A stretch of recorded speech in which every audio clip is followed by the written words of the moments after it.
I read a story earlier this week and see if you can understand the punchline to it. So there was this American businessman. He was in Mexico and he was at this important conference. And during a busy kind of lunch break, he went out to the beach to try to relieve some stress.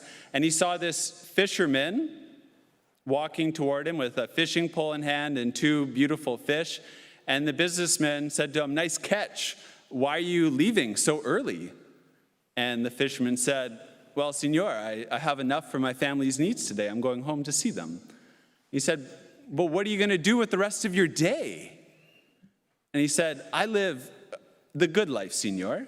I live a life of leisure. I get to play with my kids, take a long walk on the beach with my wife, sip some wine, and play guitar with my amigos every evening."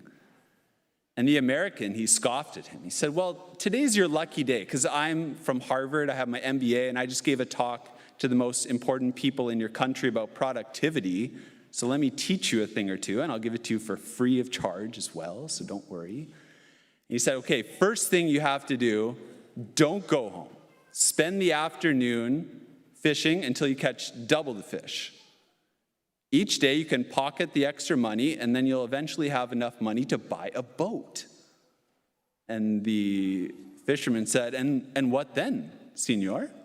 He said, "Well, if you have a boat, you can go out onto the sea and catch even more fish. And then you can hire other people to go out on the boat and work with you. And then, if you keep that up, you can start your own company." And he looked at him, he said, "And what then, senor?" He said, "If you have your own company, you can cut out the middleman, sell your product directly to the customer, and begin to take your product on a global scale." "And what then, senor?" He says, "Well, if you take your product on a global scale, you could eventually have a global empire.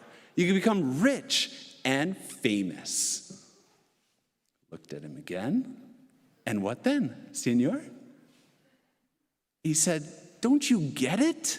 You could eventually retire. You could move to some small coastal fishing village. You could live the good life, a life of leisure. You could play with your children, take long walks on the beach with your wife. You could sip wine and play guitar with your amigos every evening." And as the businessman realized what he had just said, the fisherman simply smiled and went home to his family. Sometimes I wish there was that, the comedy shows where there's like the big box overhead. It's like laugh now. It's like push, push, push, push, push. It's so true though, like this contrast between the businessman and the fisherman. I don't know about you, but I experience in my life. The businessman, okay, what does he represent? He represents that endless list of to-do items, where you just feel like you're in constant sense of hurry, where you have to try to catch up. And so what do? Like you multitask, and you try to cut corners to try to get it done. But maybe you've realized by now, like that list, maybe it's just the daily to-do list of things, but it never ends. That list never ends. And so what happens as a result of trying to accomplish that list day in, day out? The stress levels rise, anxiety, constant sense of hurry. And you just never take a day off because time seems to be flying by. And so how can you take a day off when there's so much to get done? But then we hear about the life of a fisherman, and he has a whole different list of things that he pursues. The life of leisure. A true sense of leisure are truly human activities, things that bring us peace, joy, delight.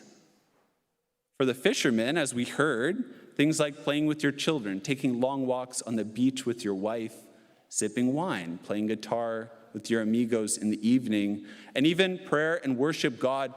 These are things that are meant to bring us life, to restore our soul, as we heard in the responsorial psalm.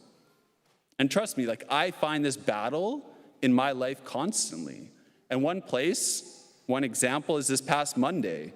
As priests, Mondays are supposed to be our days off, our Sabbath day. I found myself after Mass, I had a lunch scheduled and then my niece's birthday. I was like, what do I do with the rest of my time? And so I realized, I have a huge list of things to do. And although they're good activities, I'm doing good stuff, I found myself multitasking, trying to get things done, trying to make the most of my time. And then this constant little sense of hurry, a worry about the other things I have to get done. And you just felt just anxious by the end of the day. I don't know if there's anyone out there that feels like you have this constant sense of hurry throughout the day. Maybe you feel a little bit stressed or anxious. Even at this Mass, it's kind of looking at your watch, when can I get back? What would you get back to? The to-do list of your daily life? Something worth thinking about. That constant sense of hurry that creates anxiety and stress. Thanks be to God, Jesus actually invites us to a different way for life. And we heard this in today's gospel. The apostles just had a really busy time. It's like they had 6 days of constant work. And they told Jesus, look at all we've done. And they experienced all of these people coming to them still. It says they had no leisure even to eat. No leisure even to eat. There's probably some young parents out there that feel like, yeah, that describes my life right now. No leisure even to eat. And what did Jesus do in response? He didn't tell them to keep it up. He said, go away to a deserted place by yourself and rest. Jesus told them to go rest. He told his apostles, stop the endless list of to-do items, okay? The people keep coming. It's never going to end. Constant stream of people wanting your attention, and take up a new list. These activities of leisure, true rest. Interesting enough, this idea of Sabbath, which is so well known to the Jews, we've lost it in our Western civilization. The word Sabbath, from the Hebrew word Shabbat, it has two meanings. Okay, first, Sabbath means to stop. That's what the word means. And second, it means to delight. So to stop and to delight.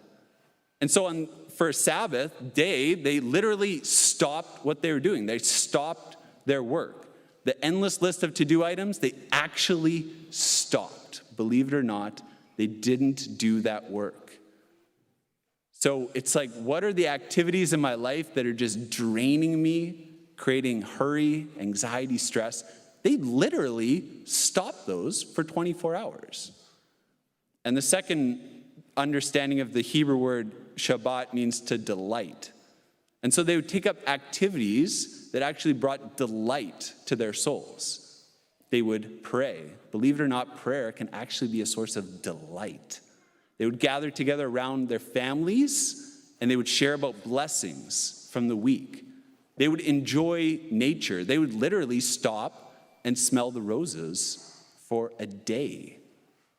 And so, inspired by this, I was thinking, okay, I need to make up my own list of things that I'm actually going to stop doing, the businessman list, the endless to-do items, and things that I'm going to take up that actually bring delight, that bring peace and joy to my soul. And I highly recommend that you make your own list. As a family, you could actually have your own list of Sabbath activities.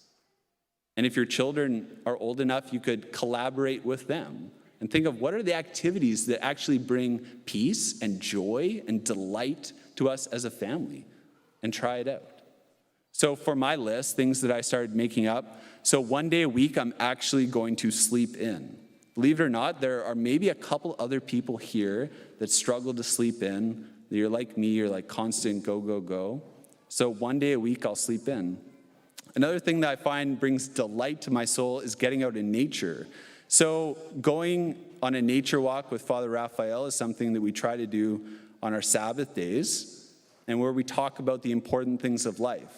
By the end of that 4 hours with him, I feel like my soul is filled back up to the brim, and I feel like I'm able to give out in a place of abundance rather than just constantly depleted in life. Another idea is, for some of you, not cooking for the day, but actually going out to a restaurant. Some of you, that actually might be a source of peace and joy. Or when it's hot like today, going to Earnest ice cream. That could be a source of great delight to the soul. For myself as well, like reading a novel is an activity of leisure. It's just good in itself for the soul. It's not to produce something. Playing hide and go seek with my nieces is something as well that just brings joy to my soul. Kind of makes me feel like a kid again, which I deeply need because I'm far too serious. And mostly importantly, the extra holy hour in the day where I just literally, believe it or not, you could just go to the chapel here and just actually waste an hour with God. Believe it or not, that's actually possible. Just like don't accomplish anything and just go to the chapel and take a nap. Like it's a beautiful activity in which for once you're not a human doing, you're a human being. In which you just realize that life is more than just getting your list of to-do items done. And so I'm excited because my Sabbath day starts tonight after dinner and it'll go until Monday night. And regardless of how hard my week might be from Tuesday onward, I'm excited for a full day of rest. I don't have to wait until my silent retreat at the end of August to finally take a break. Because if I do, then the days will just kind of blend together in this constant sense of hurry and anxiety. And you've probably all experienced it because of COVID. You've been deprived of that vacation time. And so when you don't have one day a week that's radically different from the rest, the days kind of blend together and you don't even know what day it is. And so every day kind of feels the same. And it's like you're on the rat wheel constantly. And it's like, is there actually a possibility to live a different life? I don't know. That's what Jesus is inviting us to do. And so there's a reason why I can invite you to do it. God himself commands you to do it. It's one of the 10 commandments. The only spiritual discipline in the entire 10 commandments is to take a full day off of rest. And that's why the church has the Sunday obligation. It's not the Sunday option. Because Mother Church knows what's best. There's a lot of mothers out there that are like, you know what's best for your kids, and so you make sure it happens. Same thing with Mother Church. She obliges us, commands us to do so, because she knows if it was just the Sunday option, then we would think, I got so much stuff to do. I can't really take today off. That's why it's a commandment, because when someone knows what's best for you, they make sure it happens. To conclude, we heard beautifully Patrick sing the responsorial psalm, "The Lord is my shepherd, I shall not want." If you actually want to experience God as your shepherd, if you actually want to experience the beautiful words of today's responsorial psalm happen in your life where he makes me lie down in green pastures. He leads me beside still waters. He restores my soul. If you actually desire this kind of life, it's actually available for you. God wants you to do this. God wants to restore your soul. And so I invite you today, and God commands you to actually try it out, to actually do it, to come up with a real day of Sabbath rest, to get off the rat wheel and actually experience being restored in your soul.